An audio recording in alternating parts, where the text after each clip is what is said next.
Very good evening, everyone. Welcome to our today's session, organized by Mentosity. Today, we are here to address the most asked questions.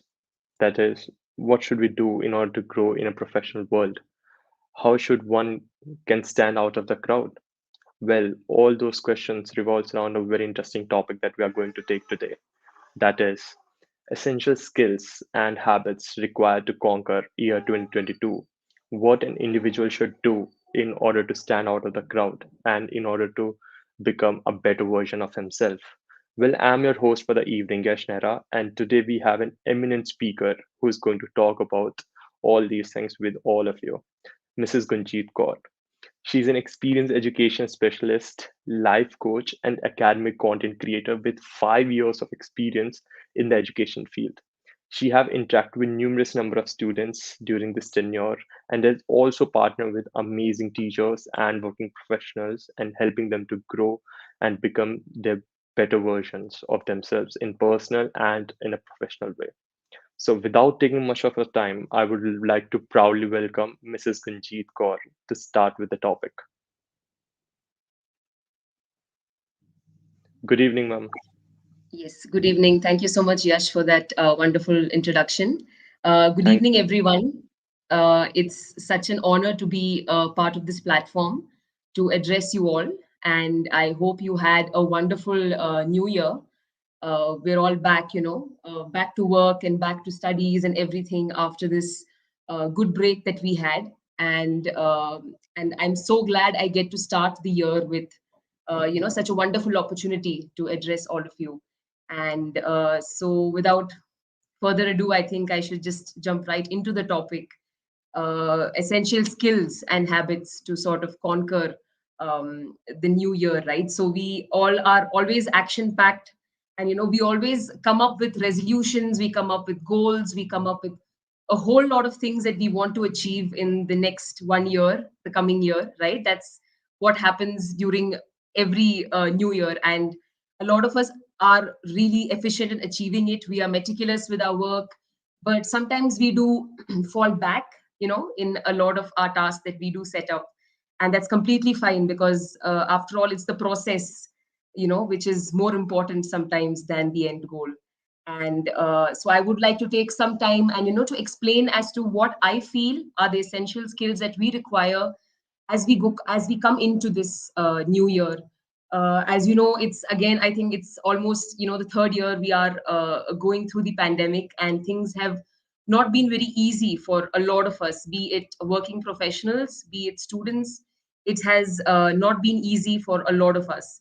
And I think now is the time where we have to sort of brush up on our skills more than ever before, right? So I would like to quickly present my screen and to sort of uh, talk about what I feel are the essential skills that we require for this new year. And I hope my screen is visible to everyone. So, yes, I think conquer is a really strong word, right? We all go into whatever tasks we are doing with a certain amount of, credibility and a certain amount of enthusiasm. And I think conquer is a very strong word when it comes to achieving something.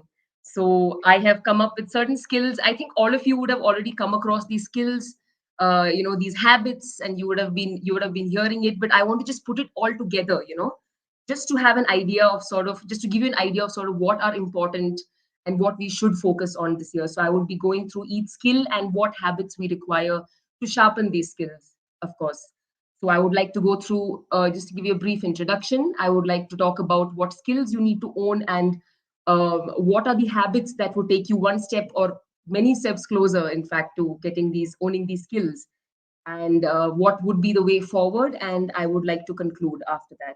So this is a general overview of what we will be doing today. And I think, just to introduce, I want to talk about standing out, right?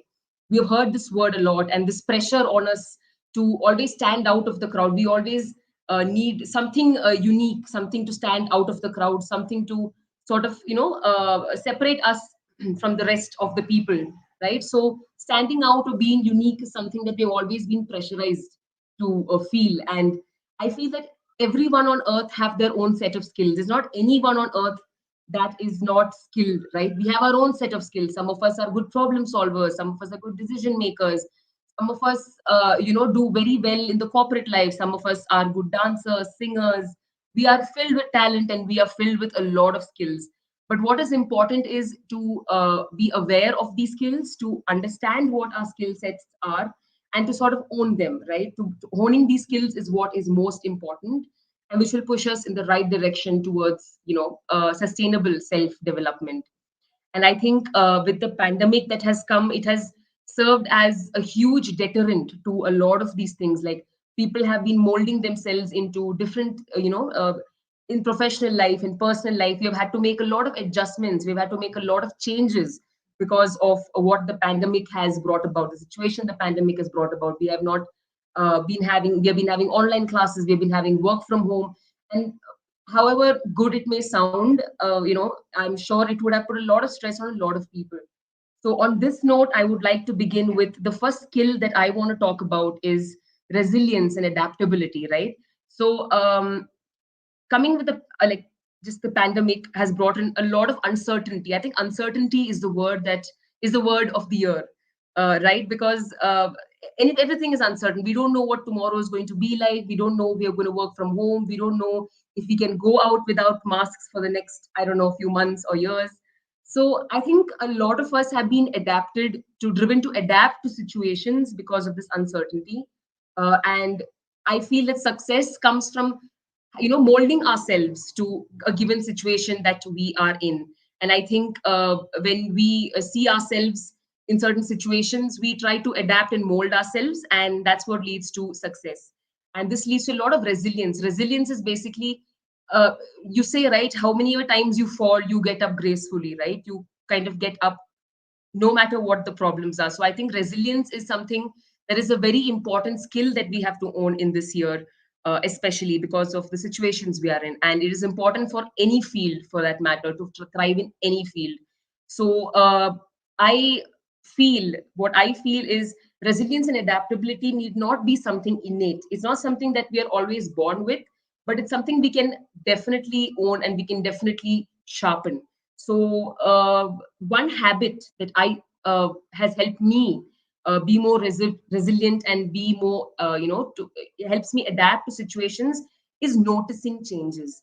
So sometimes what happens is, in this rat race of ours, in this, this fast paced life that we lead, we often tend to overlook, or any changes that come across in our lives, and we our mind sort of perceives it as a very, what do you say, unfavorable situation. So we don't tend to notice it and give it the term change, right?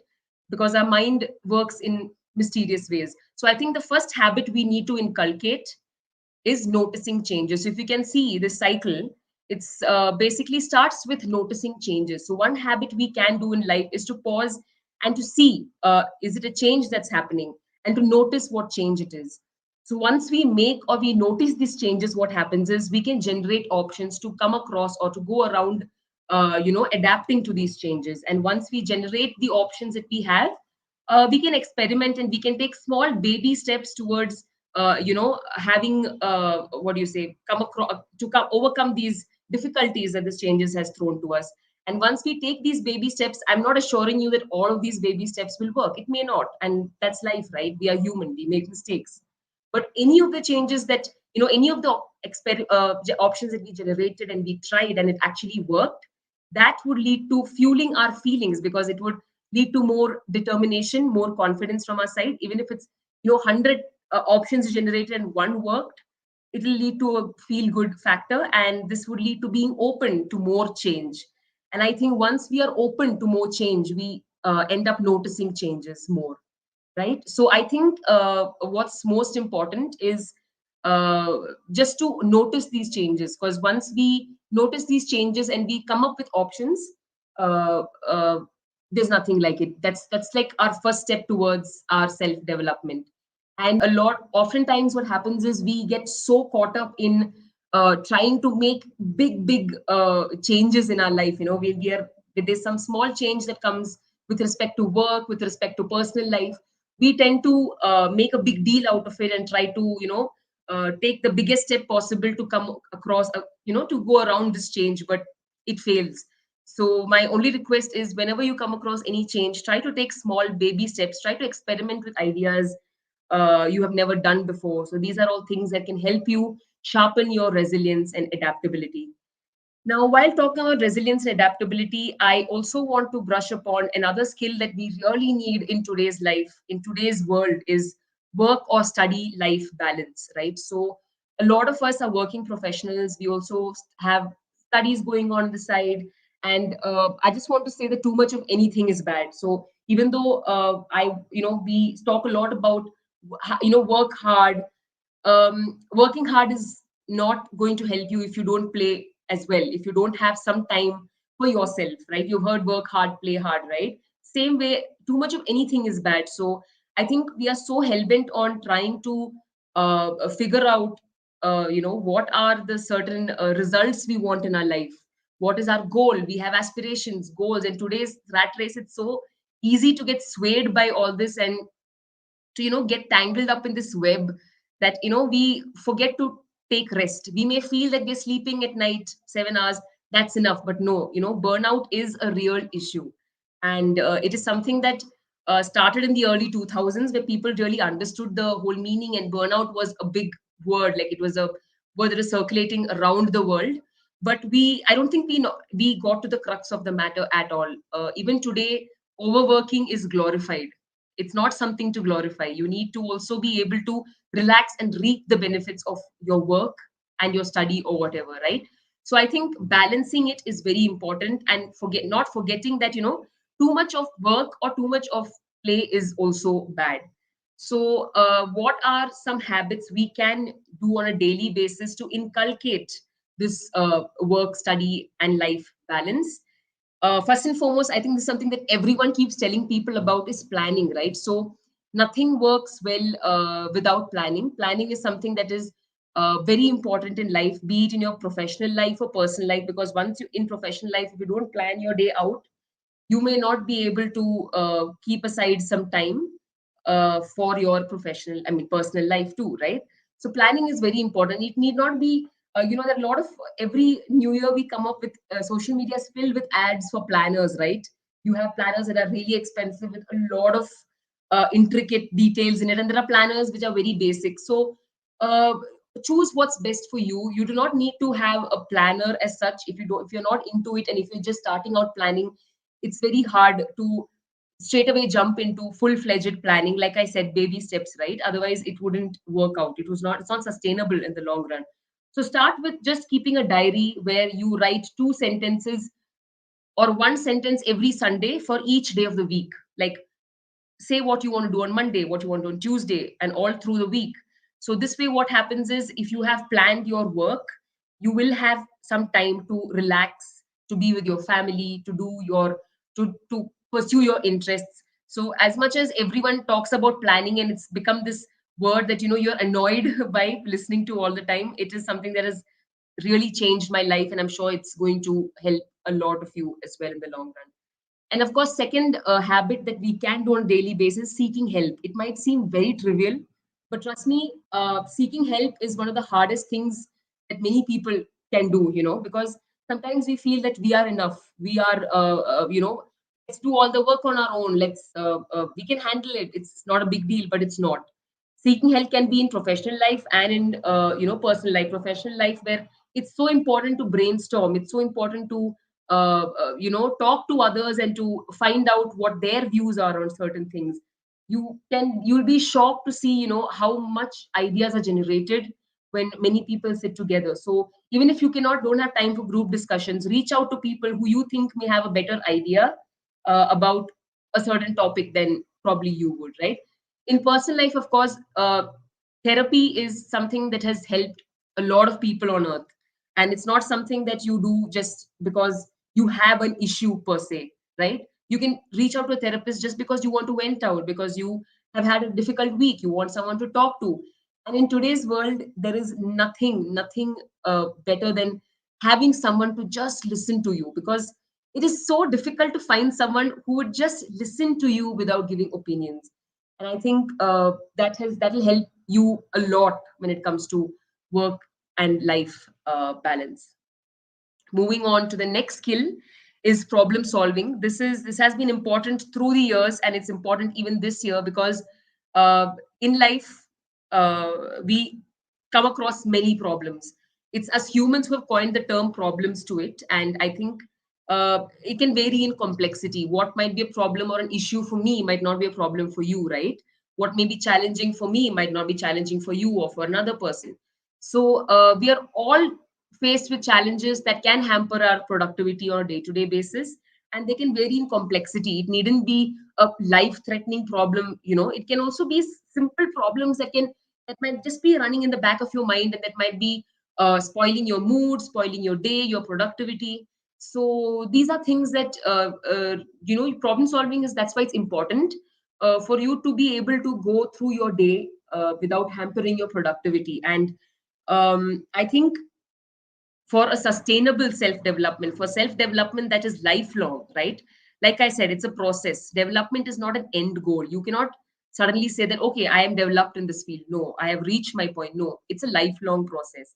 And for it to be sustainable, I think solving problems the right way is very important. Not looking for quick fixes is very important, because once we look for quick fixes, it is so easy. Your problem is over, but it might arise again in future, in 2 3 days, or maybe in a week, or maybe in a year, right? So instead of looking for quick fixes, we need to look for real solutions, and real solutions can differ for different people. So I think that is what problem solving can be professional with respect to any assignment you have gotten. It can be a conflict in your workplace, it can be conflict with your homes, in your personal lives, right? So problem solving is a very important skill, and you're not going to get over, you're not going to learn the skill in a day, in a month, in a year. Again, like I said, it's a lifelong process. So what can we do to make it easier? I came across something really fascinating. This is basically the 5 whys by Sakichi Toyoda. Sakichi Toyoda is basically a Japanese inventor, and he's the one who invented the power loom.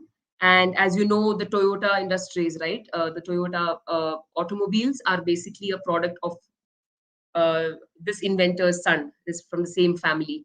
So it is to find the root problem. So when we are faced with any problem in life, there are certain times we need to take quick decisions. So that is okay. When it comes to quick decision making, I think we are a little more adept at it than when it comes to taking time and thinking of certain things. A lot of confusion may come in. So this is something we can use when we have time to solve a certain problem. So most of the times when we are problem solving, what we forget is to find out what the root cause of the problem is. We know the main problem, and main problem is just the tip of the iceberg, right? You don't know what's beyond it. So I think finding the root cause of any problem is absolutely important, and this is what helps us do it. So if you can see, you have a main problem. So the first question you ask is why you have that problem. That would lead you to another, an answer for which you ask another why. So you continue this 5 times till you come to the root cause of the problem. So I will take you through a very a problem that a lot of us would have faced in our lives at some point is where, suppose a teacher or a team lead is not happy with your performance. There are times when that puts you under a lot of stress. When, for me, it's like that. Like when someone's not happy with their performance, it puts me under a lot of stress. So then, I ask myself, so why is my team lead or my teacher not happy with my performance? I submitted my assignment late. Okay, why was it late? Why the assignment was late? So the assignment took longer than expected, right? So why did it take longer than expected? Because we did not go through enough resources for to go around this particular assignment. And why was I not able to go through enough resources? Because I did not have enough time. And why did not I have enough time? Because I did not plan or analyze my work schedule. So again, we are back to planning. uh, so we do not plan or analyze the work schedule. It's very important when you do an assignment to at least plan about it. Again, not a full-fledged plan, maybe a few sentences on how you're going to execute it, right?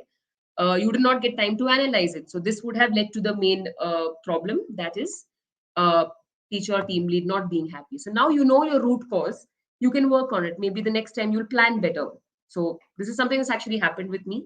So I thought I would just put it here for reference. So this has really helped me, the 5 whys. Do try it at some point. I'm sure it will bring about some result. After knowing the root cause is what's most important, problem solving. Because I spoke about problem solving, that's when I thought about this next skill that is also important in today's world is creative thinking. Again, going back to the first point, right? Being resilient. A lot of things nowadays, be it businesses, be it workplaces, anything, they have come up with a lot of creative ideas to sustain in the pandemic. If you see, you would have seen, unfortunately, a lot of I'm just taking an example, or a lot of restaurants shut down, right, during the pandemic.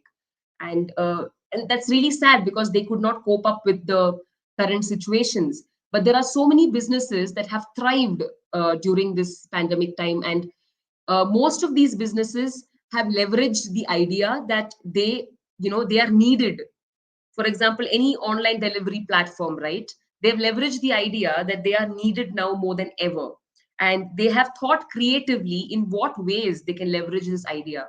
So I think creative thinking is something that is important now more than ever, because if you want to start anything in life, or if you want to for example, if you want to start a business, right, it's very important to ask yourself, what is it that what can I do differently than the other people have not done, right? Even when it comes to job interviews, what can I say that can make me stand out?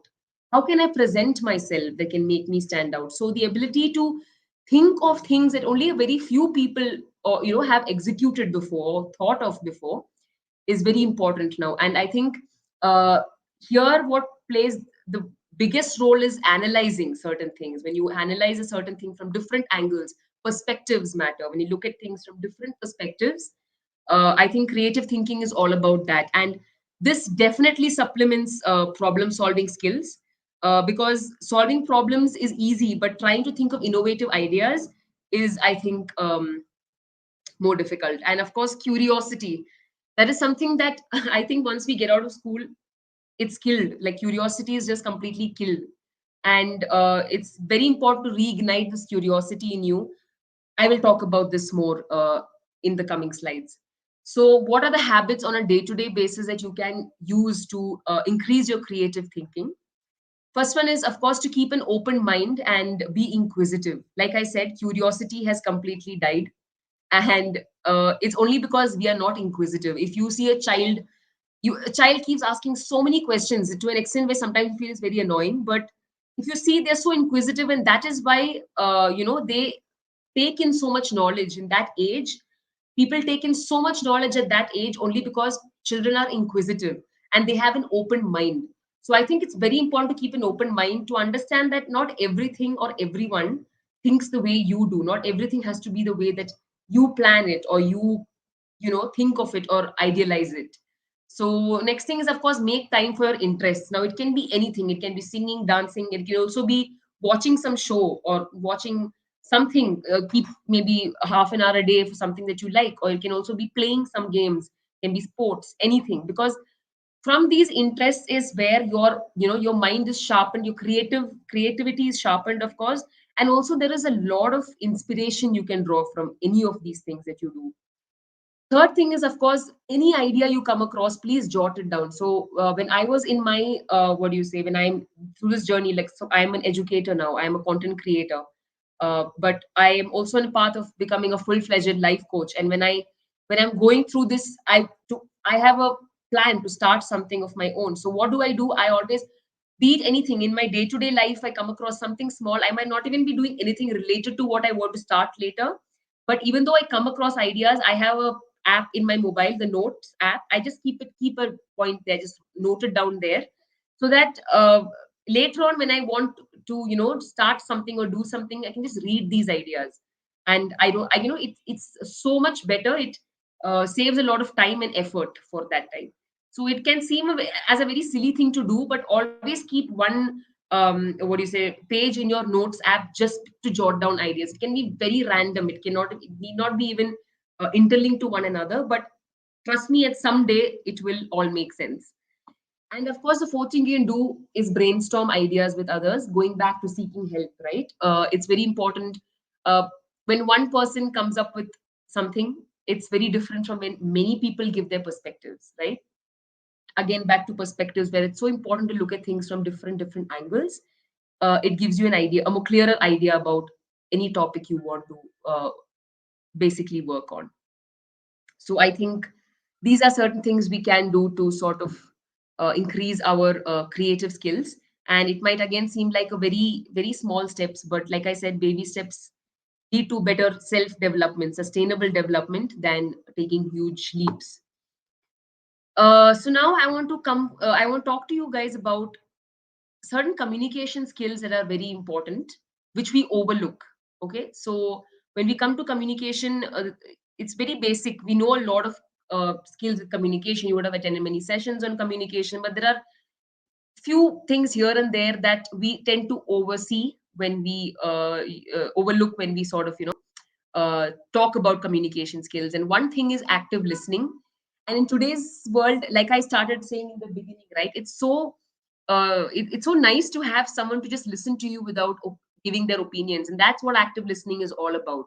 Okay, it is as important as it is to give your opinions, be it in interviews, be it in your professional life, in team meetings, as important as it is to give your opinions and be opinionated. That's why I do not want to give that as a skill, because we are all pretty what do you say well versed with that skill.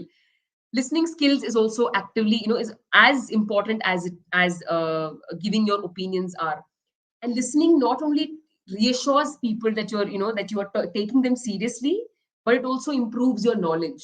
So when I am talking to you, and if I actively listen, only then you can give your opinions properly. So if I am talking to you and you give an opinion and I feel that it's not at all linked to what I am talking about, then that may seem a little weird to me, because it might seem like you're not taking me seriously or you're not listening to me properly. So this plays a very important role in interviews, where the interviewer not only looks at what your opinions are, but also looks at how much you have understood or taken away from what they have said, right? And it also improves your knowledge of whatever topic the other person is speaking about. The more you'll absorb so much more when you are actively listening. And it's so important to listen to understand rather than to respond. It's very important to to understand things than to respond. Most of us, like I said, we have a habit of listening only to respond to certain things, and not to sort of understand.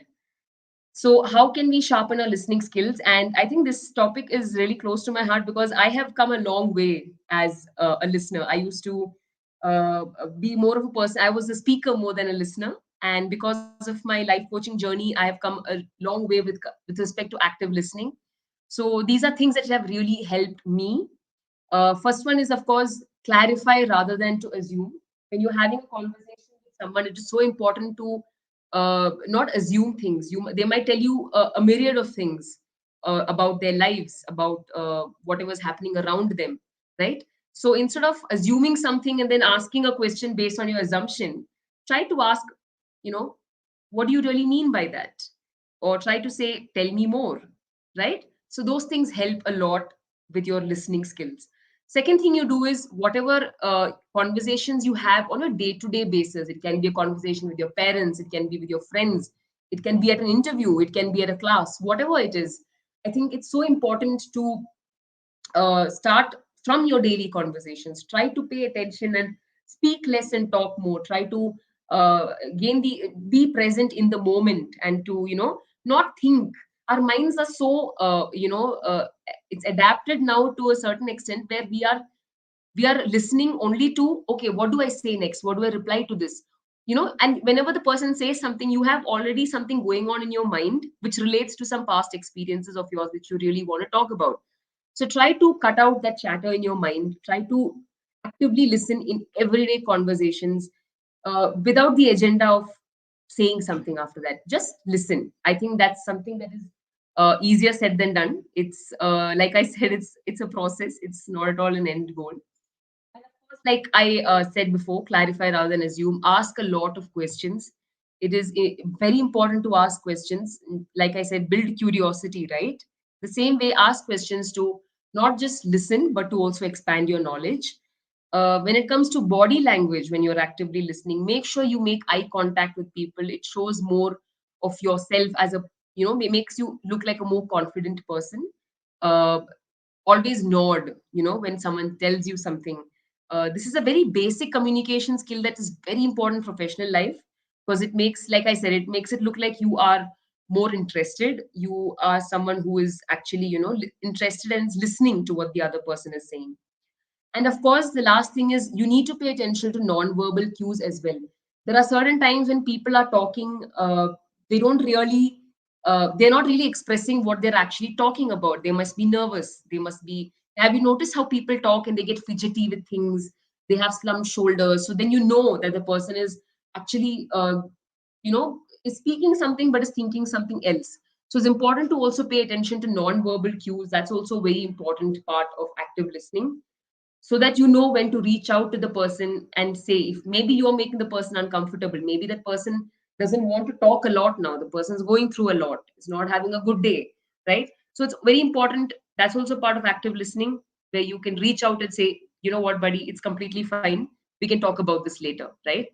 So these are few things you can do on a daily basis to sharpen your what do you say active your listening skills.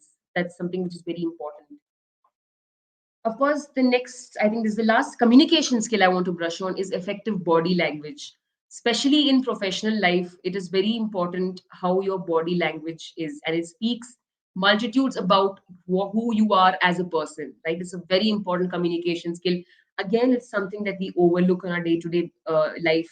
We make sure we learn huge words in English so that we can impress people. We make sure we, how we can increase our interpersonal skills, how we can better our flow at a certain when we're giving a speech, whatever it is.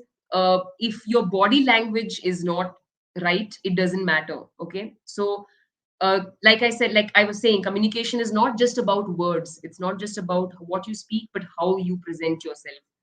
And I think there are a lot of what do you say factors that are influence. One is your facial expressions, how your facial expressions are. Suppose I'm talking to you and I'm not smiling, I'm just having a grumpy face, no one will want to listen to me, right? Posture matters. If you're droopy, if you are slouched over, it shows that you're very unprofessional, especially in the professional life. But if you are upright, it's a more welcoming posture. It means that I'm welcoming you, I am welcoming your opinions, your ideas. You are, then you automatically become this warm welcoming person, right? Your tone matters. In what tone you're speaking, there are some people who you keep wanting to listen to, because their tone is so nice. They speak so what do you say so nicely to others, right? But suppose you are really angry and you're talking to someone, it actually shows in your tone. So that is something that should be avoided, especially when in the professional area, in interviews and things like that. The pitch of your voice, the pitch of your voice is also very important. It's very important to modulate your voice when you talk, right? That's also an effective way of communication. It also talks a lot about who you are as a person, and it makes people want to listen to you more. Rate of speech is also part of body language. How fast you're talking, how slow you are talking, right? Clothing, especially for interviews and for professional life, clothing, it need not be something extravagant. You don't need expensive clothing, but it needs to be what do you say it just needs to be proper, right? It needs to be ironed, it needs to be crinkle free, it has to avoid using too bright colors and things like that. So clothing speaks a lot about who you are. And of course, use of physical space, I think this is most important. A lot of us forget when we are in conversations, not just professionally but otherwise also. We tend to invade others physical space, not knowing that they might be uncomfortable. We try to do a lot of gestures. Many people might feel uncomfortable because it's very strained to their eye, right? So how you use your physical space when you do talk to others is so important. Like I've seen people who have their hands tied when they give interviews, when they're talking professionally to someone. So all this matters. It's a rule. Like for example, if I say I'm not supposed to keep my hand anywhere between, in between my torso, it has to be on either on my legs, right, or high up on the chair, right? So all this is very important. uh, Also, it matters if you see that your audience is responding to you in the same way that you are responding in the body language. Suppose you are having hand movements and you see the audience, when they're replying to you, respond the same way, that is good, that you have been successful in communicating something to them. That means another example I can give you is, if you see a change in the person you're talking to, and you see a change in their whole mood when they're talking to you, when you see a lot of fluctuations in their voice when they're talking to you, that means you have communicated whatever you have communicated to them really well. They have understood, and they have really imbibed what you have said. Going back to now, next I would, after the skill, I would like to talk to you about what are certain habits we can use on a day to day basis to make sure we are, for a long time we have good body language for anything for that matter. Is first and foremost, is one of the easiest things to do. Let's try smiling whenever we can. Especially, even I have this habit of frowning at most times. It just happens, it's so subconscious. It's just a reaction. Try to not, try to have, be pleasant, like try to smile when you're talking to others.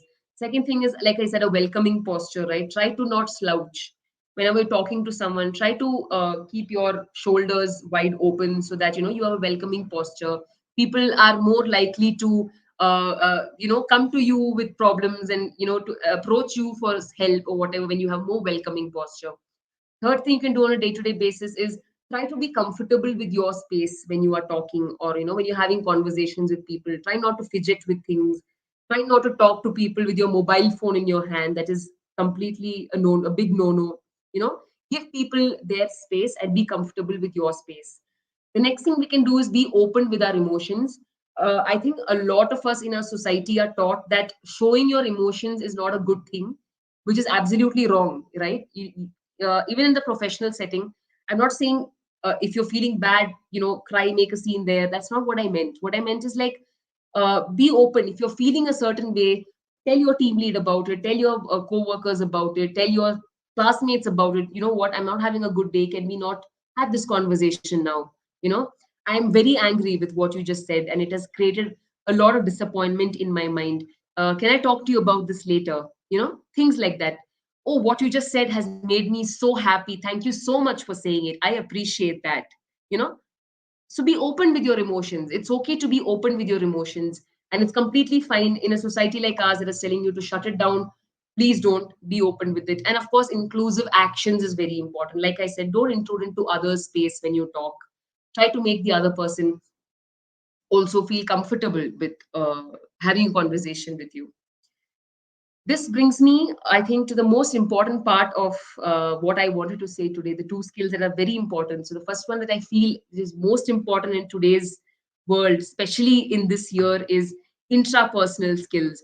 So, I think we have spoken a lot about interpersonal skills. People always talk about interpersonal skills. Interpersonal skills is you and someone else, right?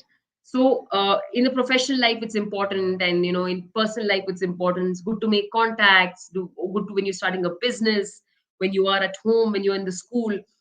But I think we don't give as much importance to intrapersonal skills. Intrapersonal skills is your relationship with yourself. What happens inside you, like inside your mind. So I think being aware and understanding your own feelings and how they impact others is so important today, especially because of the society that we are in today, the kind of conditions, because the pandemic, people are going through a lot, and so are you. So being mindful of that and being aware of your own feelings, how a certain person makes you feel, and how does that feeling you have impact other people? How does a certain situation make you feel? And that in turn, how does that play out when you are interacting with others? That is very important in even in professional life today, because if you are burnt out, if you don't know yourself and how you would react in certain situations, I think we might lose control over everything that we have in professional life. And it's very important to express our thoughts and feelings in a very constructive way, rather than to shut ourselves out. Sometimes what happens is we tend to express our thoughts and feelings in a way that's not really constructive. We hurt others feelings. And I think respecting and accepting yourself for who you are is also really important, because in today's world there are hundreds of people that would tell you you are not enough, but there are very few people who will raise you up and put you on the pedestal and say, you know what, you are absolutely great, just move.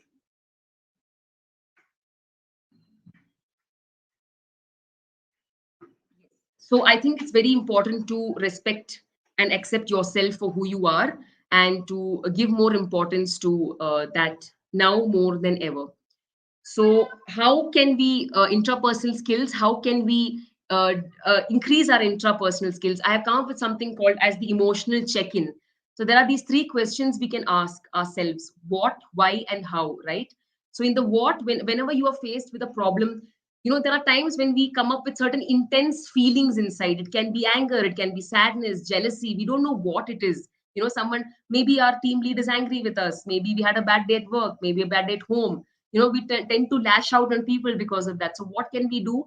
First thing is, ask yourself, what are you feeling right now? I think that's the biggest step. So here are certain key what do you say emotions that you can feel. It could be anger, it could be sadness, it could be joy, jealousy, fear, guilt, shame.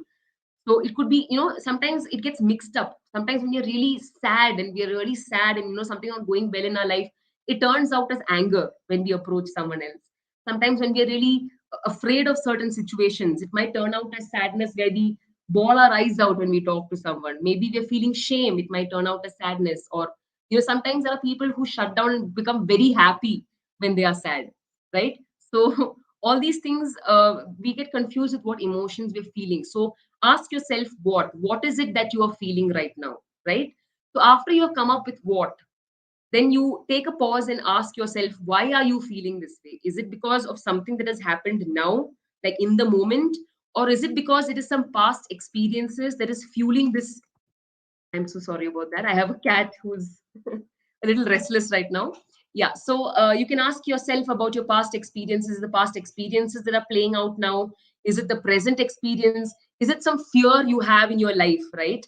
That is leading to how you're feeling this way. After you know why, you have pinpointed on one or two reasons as to why you may be feeling a certain way, the next question you can ask is how. How can you feel better at the moment? Is it deep breaths? Will deep breaths help? Will it help to take some time out, go to the side, take 5 minutes and just meditate?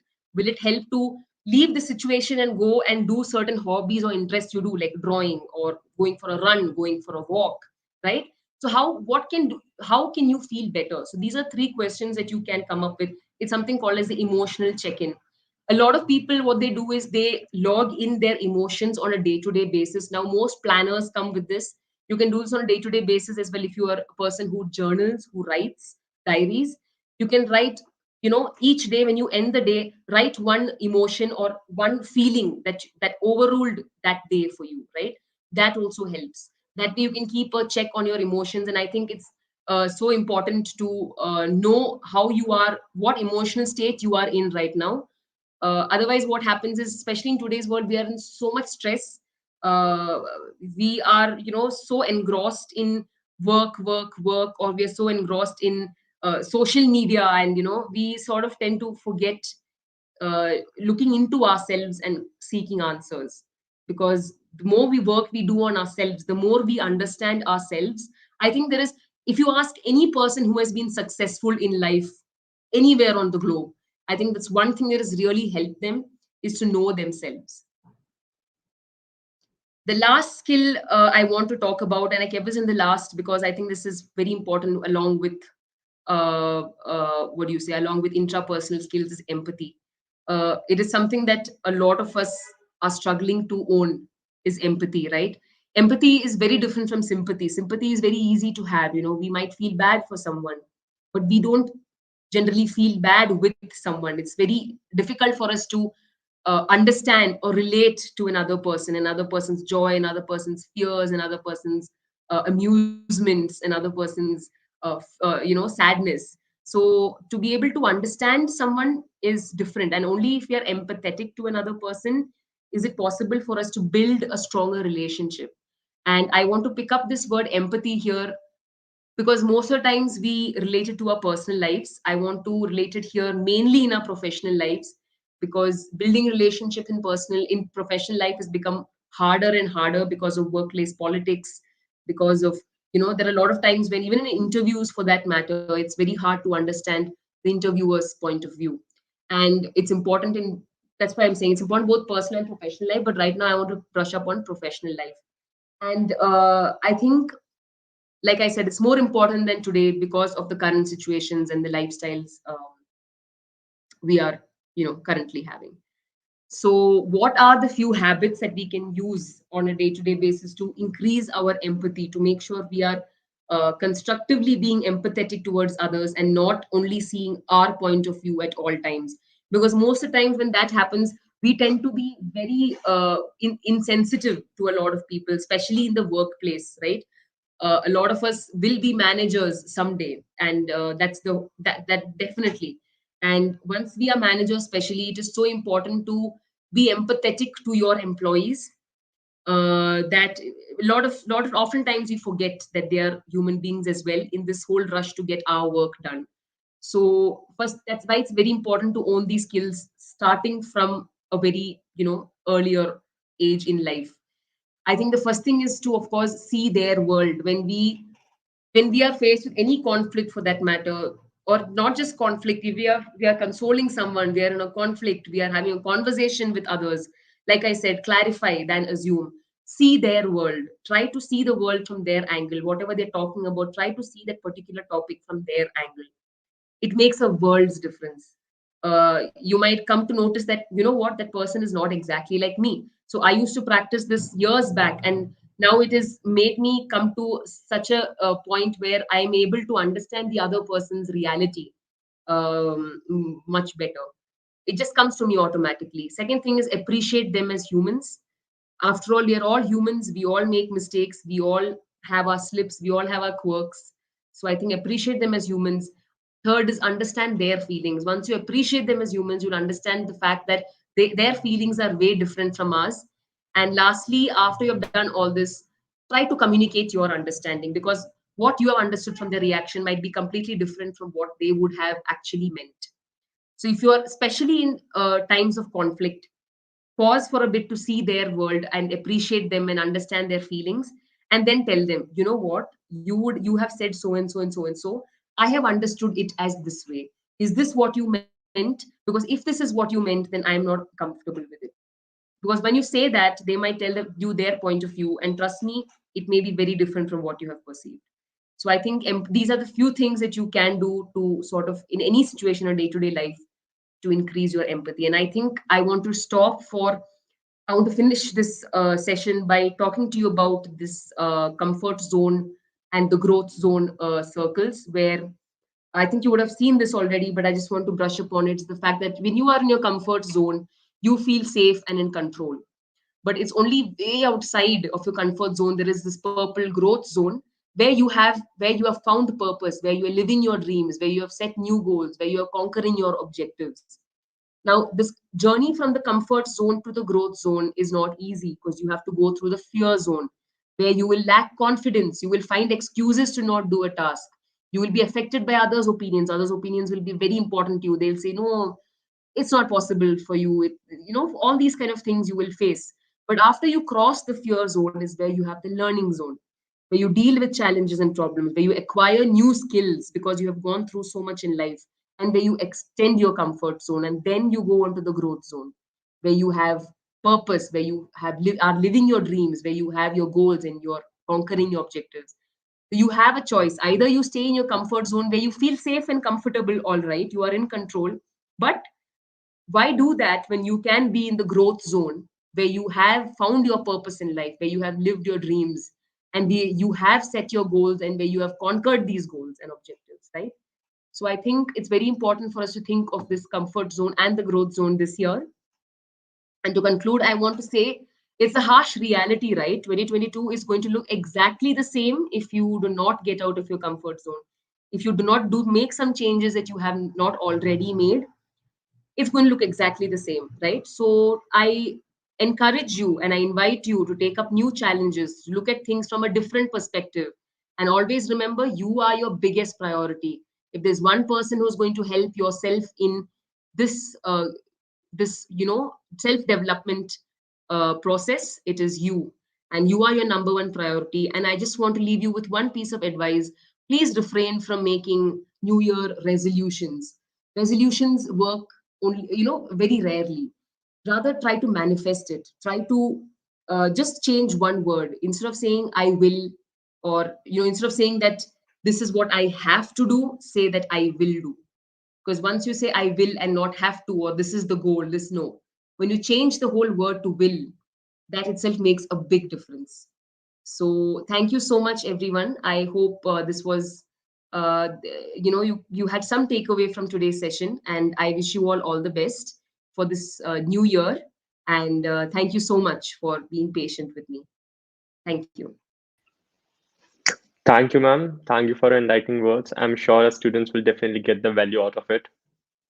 So, Yeah. ma'am, as you can see, we have few questions here that are being asked by attendees. So, shall we start addressing them? Right. Right. Yes. Yeah. So, ma'am, here is a question asked by Manpreet. Ma'am, Yes. what to do when we have been caught by a problem that we had not foreseen? What to do when we have been caught by a problem we had not foreseen. Okay. So I think most of the problems that we face are unforeseen problems, right? Sometimes we don't tend to see foresee these problems, and we all have the potential within us to overcome any challenge. I think, like I said, right, the five whys. Try to figure out why the problem has come across. It can be unforeseen. Try to figure out the root cause of this problem, and then try to work on it. I think that is the easiest. That has helped me a lot. And to also, one thing to understand is, don't be overwhelmed by it. Try to write it down. Journaling really helped me with respect to 2020 has not been a good year for me. And whatever problems that I did come across, I wrote it down. And when I wrote it down, I have more clarity. My mind gets more clarity. And that way, I am able to make it a step by step process in my mind as to how I can come across this problem. So, writing it down has really helped me. And I hope it'll help you as well. Yeah. Thank you, ma'am. Ma'am, we have another question from Mohammed Khan. So here Yes. it is. How to deal with the type of fear, like people have stage fear or camera fear, as you are fluent while speaking in front of a camera? Right. That's a good question, actually. It has not come easy for me. It is not something that came over to me overnight. Like I said, it's a process, right? Uh, it's only so basically whatever you're afraid about, it all starts with you trying it, and that first step is where most of us are always, a little worried about. Why, like, how can I do it? How can I do that first step? How do I go in front of so many people and speak? Because in our mind, it's this thing that is this unlimited chatter as to what all will go wrong. But try to tell yourself what all can go right. Right? A lot of you will people will tell you, give you advice. What's the worst that can happen? But try not to do that. Try to think of what can go right. What all can go right? You will feel so good when you talk to. You will feel that wave of, that energy after you talk to people. Maybe the people will actually like you. Think of what all. Think of your strengths instead of your weaknesses. That is one thing that can help you. And second thing is, take help from others. If you feel that, uh, find out why are you afraid. Is it because you are afraid that you might not make good content that to speak to others? Then work on that. Try to plan it. Try to jot down, make slides where every point is jotted down well, so in the end you don't have that thinking like, what do I say next? You Everything is jotted down. If you feel that you are lacking in confidence, then start with a smaller crowd. Start with your in your home, with your friends, with your family. Increase the crowd as time goes by, and I think that should be something that would help you out. So find the root cause of this. That is one thing. And like I said in the beginning, it's always try to think of your strengths and what could go right. Yeah. All right, ma'am. Ma'am, we have another question by Riya Yeah. Sharma. How can we Yes. be a good listener? Yes, that is, I think, like I mentioned in my session, I was someone who was really bad at it. And being a good listener comes with practice. And it's not something that we are born with. uh, Try to listen in any everyday conversations, like I said, you have, right, with your parents. It can be with your friends also. They might be telling you something, some gossip that from last night's party or whatever. Try to start from there and actively listen without trying to respond. Be in the moment, imbibe each word that they say, and try to ask questions based on what they are saying. That has really helped me, because once you ask questions, what happens is they speak more, you get more opportunity to listen than to give your opinion. So or maybe one day in a week, try a challenge. Don't give your opinions on things. Try to just listen without saying anything. That may also work out well. So these are things that have really helped me, and I'm sure will help you as well. So, ma'am, we have yet another question here by Yeah. Anjali Chaudhary. In Mm-hmm. what ways we have to encourage our work team to be more creative and innovative enough? Could you please, yeah, in what ways can we Yes, have ma'am. to encourage our work team? Okay. Right. I'm assuming I'm kind of assuming that your work team, as in you are managing a team at work. So if that's the case, then come up with activities. So like I said, all work and no play is really boring, and it kind of diminishes our creativity.